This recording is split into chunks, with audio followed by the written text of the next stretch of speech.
ఆరో bottle blood ఎక్కుతుంది. హాస్పిటల్కి తీసుకెళ్తే మంచిది. పోలీసులు రౌండ్స్లో ఉన్నారు.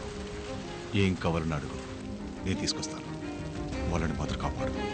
రాజుకున్న గ్యాంగ్ పలు దేశాలచే గాలించబడుతున్న డాగ్ డెవిల్ ముఠా శత్రువులచే కాల్చి చంపబడ్డారు. మాడి మసైపోయిన డాగ్ డెవిల్ మృతదేహాన్ని స్వాధీనం చేసుకుని పోలీసులు విచారణ.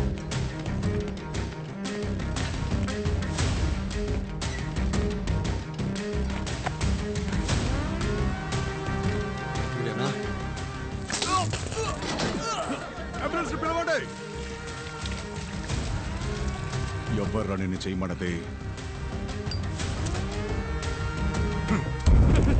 చెప్పేస్తాను. చెప్పమన్నాడు. మా చీఫ్ ఇంకా ప్రాణాలతో ఉండగా చనిపోయారని న్యూస్ ఎలా వచ్చింది? మా వాళ్ళకి ఎందుకు వచ్చి చూసినప్పుడు కారులో బాడీలు లేవు. మిగతా 50 లక్షలు పేమెంట్ తీసుకోవడానికి రోడ్లో వెళ్తున్న ఎవరో ఇద్దరిని చంపి కారులో పడేసి పోలీసుల్ని లైన్లో పెట్టాం.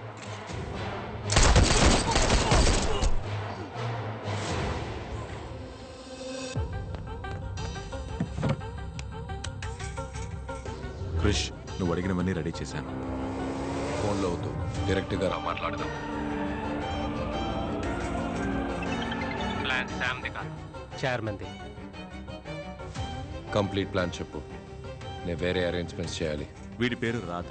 May 21 వీడి టీమే చేయబోతుంది. పనైపోయాక వీళ్ళని రామచంద్ర ఎన్కౌంటర్ చేసేస్తాడంట.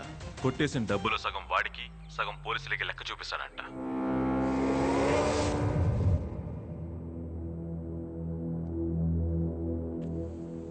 నన్ను చంపితే ఆ ఆడియో కమిషనర్కి వెళుతుంది. నీకేం కావాలి చెప్పు. బ్యాంకులోకి వచ్చి బేరు బ్రాండీ అడుగుతారా? సరే, నువ్వు 500 కోట్లు తీసుకో. కాంప్రమైజ్ అయిపోదాం. ఎవిడెన్స్ మాత్రం ఇచ్చే. మిగతాది మొత్తం 25,000 కోట్లు.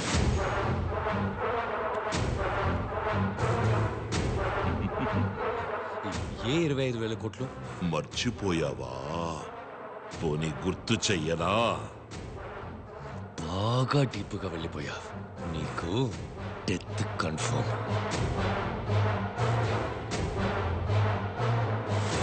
సార్, శామ్ దొరికాడు. అనుమానించే విధంగా కిలోమీటర్ దూరంలో ఒక కారు ఆగుంది. చెక్ చేసినప్పుడు సార్, నన్ను కాపాడండి సార్, ప్లీజ్. నేను అన్ని నిజాలు చెప్పేస్తాను. ఒకరోజు చైర్మన్ నన్ను పిలిచి ఎందుకు ఏంటి అని అడగకుండా చెస్ట్లో ఉన్న 1500 కోట్లలో 500 కోట్లను కొట్టేయడానికి మనుషుల్ని సెట్ చేయమన్నారు. నేను నా ఫ్రెండ్ ఏసీ రామచంద్రని కాంటాక్ట్ చేశాను. వాడు డాగ్ డెవిల్ని కాంటాక్ట్ చేశాడు. కానీ డాగ్ డెవిల్ చైన్ అని చెప్పాడు. చైన్ అన్న వాడికి ప్లాన్ తెలిసిపోయింది. డబుల్ క్రాస్ చేస్తే ఏం చేయాలో తెలియక టెన్షన్ పడ్డాను. కానీ బయటకు చూపించుకోకుండా ఏం పర్వాలేదు, నువ్వు వేరే టీం చూడని చెప్పి డాగ్ డెవిల్ని వాచ్ చేయడానికి మనుషులు పెట్టాను. నేను అనుమానించినట్టే ఎప్పుడూ ఇండియాకి రానివాడు ఇండియాకి వచ్చాడు. ఎందుకు రిస్క్ అని ఆ టీంనే లేపేమన్నాను. కానీ ఇద్దరు మాత్రం ఎలాగో తప్పించుకున్నారు. నాకు తెలిసిందంతా చెప్పేశాను సార్, కాపాడండి సార్ ప్లీజ్. డిఫ్యూజ్ చేయండి.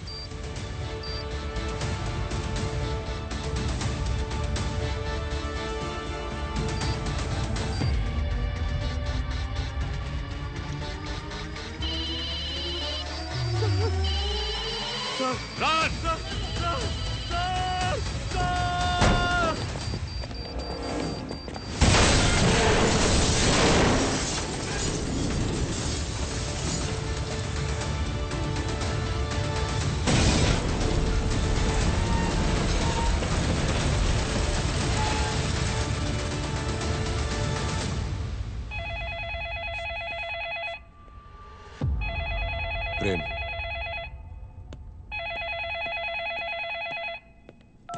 చైర్మన్, శామ్ చచ్చిపోయాడు. నీ వల్ల అయితే నీ ప్రాణాలు కాపాడుకో. ఎంక్వైరీ చేయాలి. నెక్స్ట్ నువ్వే. షూట్ చేయరా. ఏమైంది? వెళ్ళట్లేదు. డమ్మీ బుల్లెట్ ఎలా పేలుతుంది?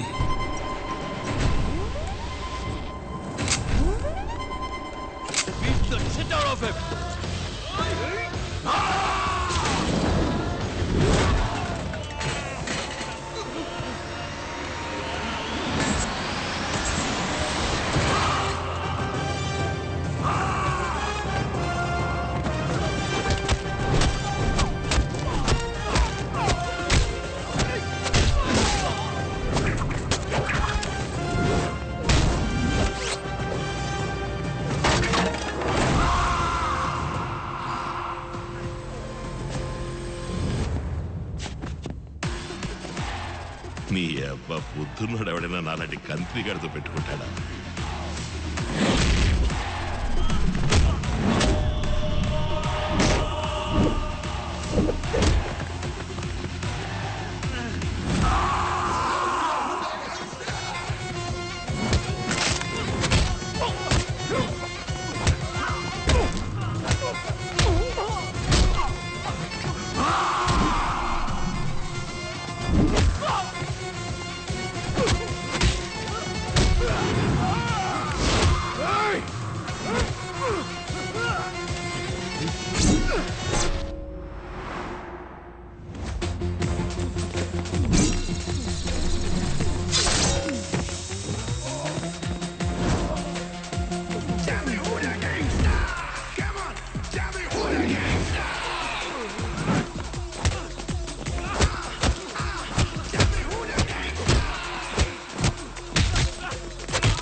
వెళ్ళండ్రా.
నన్ను చంపేసి నువ్వు ఇక్కడి నుంచి తప్పించుకోలేవు.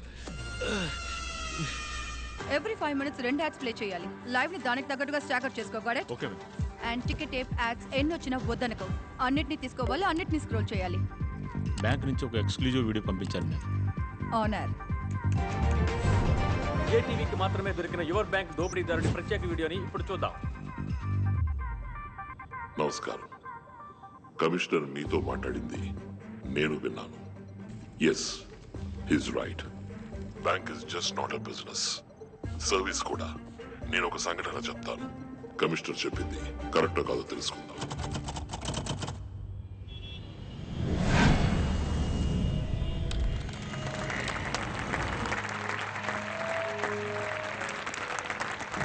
Credit cards, insurance, PL, mediclaim, mutual funds, ఎఫ్డీస్లలో ఎక్కువ కస్టమర్స్ ని పట్టి టార్గెట్ అచీవ్ చేసి ఈ సంవత్సరం best employee of the year award అందుకోబోతున్నది Solomon Marripalem branch, Rishi Huda colony branch, Shahrukh and Vishal MVP branch. వీళ్ళందరూ 5 days గోవా ట్రిప్ ని గెలుచుకున్నారు. Give them a big hand. మిగతా వాళ్ళు కూడా వీళ్ళలాగే అన్ని ప్రొడక్ట్స్ లోనూ టార్గెట్ ని అచీవ్ చేయాలి. సార్, చాలా మంది క్రెడిట్ కార్డు వద్దంటున్నారు సార్. టార్గెట్ అచీవ్ చేయడం కష్టంగా ఉంది. మురళీధర్ బాబు, కస్టమర్లను బోన్ పెట్టి పట్టాలి. బోన్ మాత్రమే పెడితే ఎలుక పడదు. అందులో ఎండు చేప పెట్టాలి.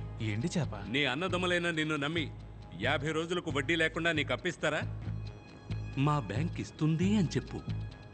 క్రెడిట్ కార్డు తీసుకోండి సార్, అవసరం వస్తే వాడుకోండి, లేదా ఓ మూల పడేసి ఉంచండి చెప్పు. తప్పకుండా తీసుకుంటారు. 50 రోజుల్లో డబ్బు తిరిగి కట్టకపోతే 36% వడ్డీ, వడ్డీకి వడ్డీ, అప్పు 3 నెలల్లో డబుల్ అవుతుంది. ఇవన్నీ చెప్పొద్దా సార్?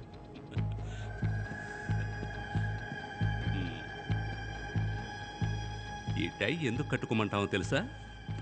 డీసెంట్గా ఉంటుందని కాదు, పొరపాటును కూడా నిజం బయటకు రాకుండా ఉండడానికి. అబద్ధం చెప్పాలా సార్? మనం అబద్ధం చెప్పట్లేదే బాబు, జస్ట్ నిజాన్ని దాస్తున్నాం అంతే. తప్పు కాదా సార్? తప్పు కాదనుకుంటే జీతం తీసుకోవచ్చు. సి, నువ్వు చేస్తే నీ కుటుంబాన్ని ఎవరు కాపాడతారు? ఇన్సూరెన్స్ చేయమని మనం అడుగుతున్నప్పుడు ఇంకొక మనిషి వచ్చి కాపాడతాడనే పరిస్థితి వచ్చేంత వరకు మనం ఇన్సూరెన్స్ని విక్రయించవచ్చు. డబ్బులు లేకపోతే కుక్కలు కూడా నిన్ను పట్టించుకోవనే పరిస్థితి ఉన్నంత వరకు loan, debit card, credit card అన్నిటినీ విక్రయించవచ్చు. All the best. ప్రేమ్, ఆ కుర్రాన్ని వేరే ప్రోడక్ట్కి మార్చు. అందులోనూ పర్ఫార్మెన్స్ లేకపోతే తీసేయి. Yes sir. Goa trip, incentives, gift coupons అని బోలెడన్ని ఈసోప్స్ ఆఫర్ చేయి. అప్పుడే మనం టార్గెట్ రీచ్ అవ్వగలం. Done sir. టార్గెట్ అని చావ కొడుతున్నారు. ఏంట్రా మామా, ఎందుకు డల్గా వస్తున్నావు? పిఎల్ క్రెడిట్ కార్డ్స్కే దిక్కులేదు, ఇందులో మ్యూచువల్ ఫండ్స్కి మార్చేశారు. అవన్నీ అప్పర్ మిడిల్ క్లాస్ వాళ్ళవు కదరా. మన బ్యాంక్లో ఎవరెవరి అకౌంట్లో డబ్బు ఉందో లిస్ట్ ఇచ్చారు. అయితే ఇంకేం మామా, లిస్ట్లో ఉన్న వాళ్ళతో మాట్లాడు. Next year best employee award మనం తీసుకుందాం. గోవా టూర్కి మనం వెళ్దాం. నమస్తే సార్, నేను రిలే మ్యూచువల్ ఫండ్ నుంచి మాట్లాడుతున్నాను. నేను చెప్పే మ్యూచువల్ ఫండ్లో మీ డబ్బును ఇన్వెస్ట్ చేశారంటే 4 ఏళ్లలో మీ డబ్బు రెట్టింపు అవుతుంది. రిటర్న్స్ 25% వరకు ఉంటుంది సార్. రెట్టింపు అవుతుంది. మీరు ధైర్యంగా ఇన్వెస్ట్ చేసి కాలు మీద కాలు వేసుకొని కూర్చోండి. ఈ ఇయర్ బెస్ట్ ఎంప్లాయీ అవార్డు అందుకోబోయేది mister Kavin, Seethammadhara branch.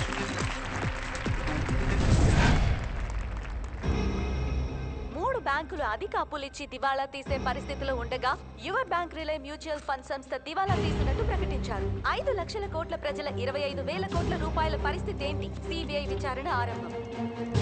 News లో ఏదేదో చెప్తున్నారేంటయ్యా? ఏమయ్యా, నిన్ను నమ్మే కదయ్యా డబ్బు పెట్టాను. నేను మీ బిడ్డలంటోడిని, నన్ను నమ్మి వెయ్యండి అని చెప్పావు కదా.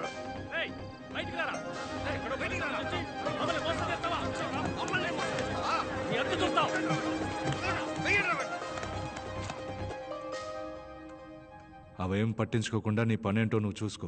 ఏంటి సార్ ఇంత తేలిగా చెప్తున్నారు?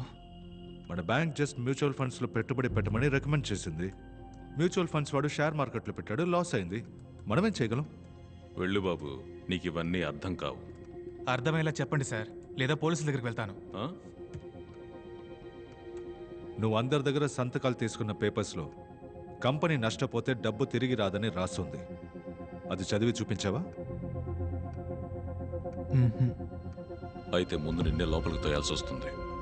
5 లక్షల మంది డబ్బు, 25,000 కోట్లు లాస్. ఇదంతా ఎలా జరిగిందని వెళ్ళి జనానికి చెప్తే అర్థం కాలేదని పోతూ ఉంటారు. డబ్బు అంటే ఏంటి, డాలర్ ఎందుకని వరల్డ్ రిజర్వ్ కరెన్సీ, ఎందులో పెట్టుబడి పెట్టాలి, ఎందులో అసలు పెట్టుబడే పెట్టకూడదు, దేనికి అప్పు తీసుకోవాలి, దేనికి అప్పు తీసుకోకూడదని ప్రజలే తెలుసుకోవాలి. వాళ్ళని వాళ్లే కాపాడుకోవాలి. మనమేం చేయగలం చెప్పు? అంతా టైం అనుకోవాల్సిందే, అంతే.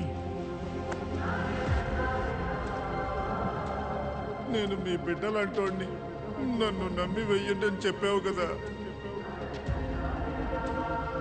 వాళ్ళని వాళ్లే కాపాడుకోవాలి.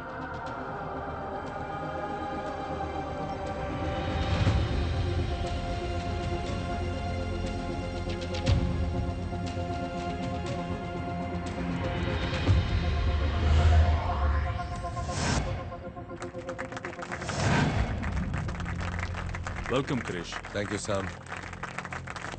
Krish, welcome to Vizag. Thank you, thank you.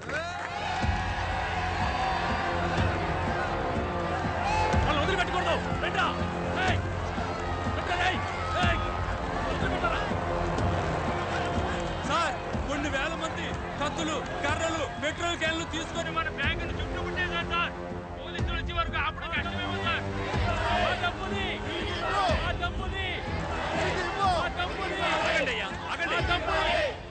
మీరు తగలెట్టుకుని చస్తే డబ్బు రాదు. ఇక్కడ నుంచి వెళ్ళిపోండి. మేమెందుకయ్యా తగలబెట్టుకోవాలి? మేమేం తప్పు చేశాం? ఈ పెట్రోలు మిమ్మల్ని తగలబెట్టడానికే. మీరు మర్యాదగా మా డబ్బు తిరిగి ఇవ్వకపోతే మొత్తం బిల్డింగ్ నే తగలబెట్టేస్తాం. ప్రేమ్, నేను వైజాగ్ వస్తున్న విషయం పబ్లిక్కి ఎలా తెలిసింది? తెలీదు క్రిష్. నేనే చెప్పాను.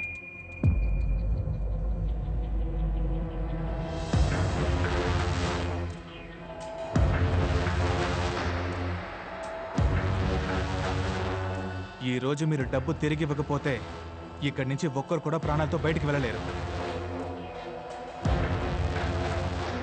గాడ్స్, పోలీసు వచ్చే వరకు అందరూ లోపలికి వెళ్ళి సేఫ్ గా ఉండండి.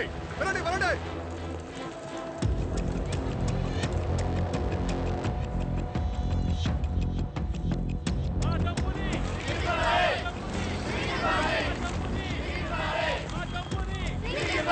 తప్పకుండా తప్పకుండా.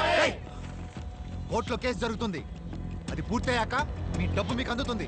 మేము చచ్చిన తర్వాతే ఆ కేసు పూర్తవుతుంది. కడుపు కట్టుకుని ఎన్నో అవమానాలు పడి ₹1 సంపాదిస్తున్నాం. మమ్మల్ని ఇలా మోసం చేయడం న్యాయమా సార్? బ్రతకడం కోసం చచ్చేంతగా కష్టపడుతున్నాం.